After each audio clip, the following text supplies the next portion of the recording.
बाबर आजम, पाकिस्तान का स्टार बल्लेबाज, पिछले कई महीनों से आलोचनाओं और असफलताओं के दौर से गुजर रहा था। 2023 के एशिया कप 2023 के बाद से उन्होंने अंतर्राष्ट्रीय क्रिकेट में किसी भी फॉर्मेट में 3 अंकों यानी सेंचुरी का जाल नहीं तोड़ा। इस बीच इतने बड़े खिलाड़ी होने के बावजूद उनकी फॉर्म और आत्मविश्वास पर सवाल उठने लगे। कई बार उन्होंने 50 या 60 के आसपास रन बनाए, मगर वो 100 का तीर कभी नहीं जड़ पाए। आलोचना तेज होती रही। उनके आलोचकों ने उनकी फिटनेस, तकनीक और मानसिक स्थिति पर टिप्पणी की। भारत और दुनिया में क्रिकेट प्रेमी आत्मविश्वास खो चुके बाबर की वापसी का इंतजार कर रहे थे, लेकिन लगातार फेल होते रहे। हर मैच के बाद सवाल बढ़ रहे थे, क्या बाबर ने अपना सर्वश्रेष्ठ खो दिया है?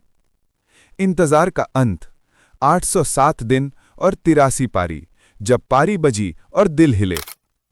14 नवंबर 2025 वो दिन था जिसने बाबर और उनके प्रशंसकों की राह बदल दी।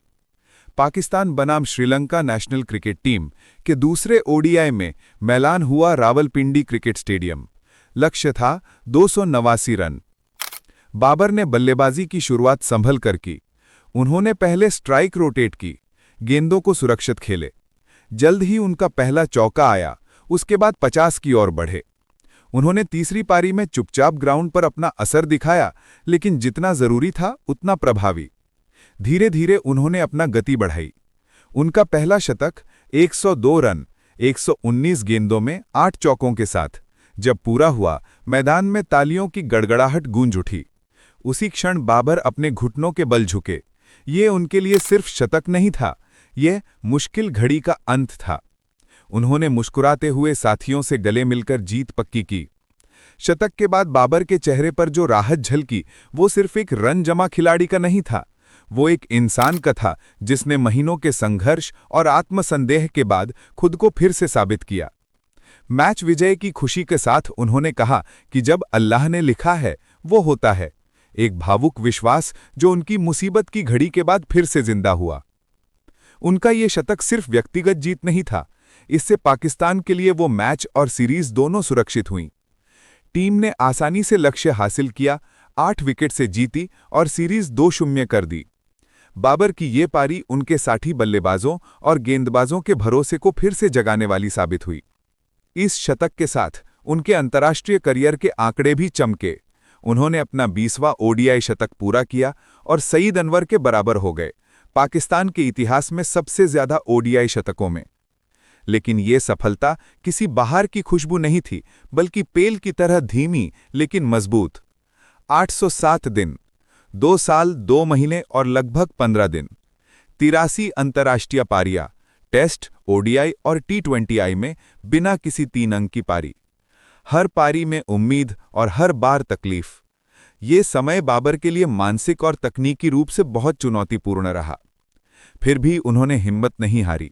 उन्होंने अपने खेल और धैर्य पर भरोसा रखा, आलोचनाओं को चुप्पी से सुना और मैदान में अपनी प्रतिभा फिर से व्यक्त की। उनके लिए ये शतक सिर्फ रन नहीं था, ये आत्मविश्वास की लौ थी जो बुझने नहीं दी। उनके इस शतक के बाद सिर्फ उनकी जिंदगी नहीं बदली, कई लोगों की उम्मीदें फिर से जगीं। पाकिस्तान टीम को विश्वास मिला कि अगर बाबर फॉर्म में आया है तो बड़ा शतक और भरोसेमंद पारी संभव है।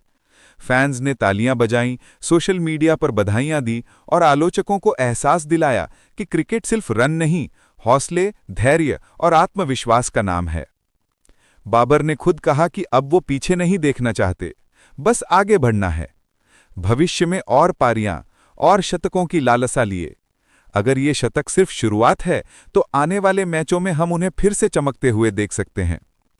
बाबर आजम का ये शतक 102 नंबर और 119 गेंदों में सिर्फ एक आंकड़ा नहीं है, ये संघर्ष, धैर्य, आत्मविश्वास और लड़ाई की एक कहानी है। 807 दिन बिना शतक, 83 पारियां बिना 3 अंक की, फिर भी हार न मानकर खुद को तैयार करके मैदान में वापसी। ये कहानी बताती है कि महानता कभी खाली आंकड़ों में नहीं समाई, वो उस आत्मविश्वास में है जो गिरने के बाद भी खड़े रहने की हिम्मत बढ़ाए। और बाबर ने वो हिम्मत दिखाई। अगर आप चाहते हैं कि इसी तरह के वीडियो आपके पास सबसे जल्दी पहुंचें, तो चैनल को सब्सक्राइब करें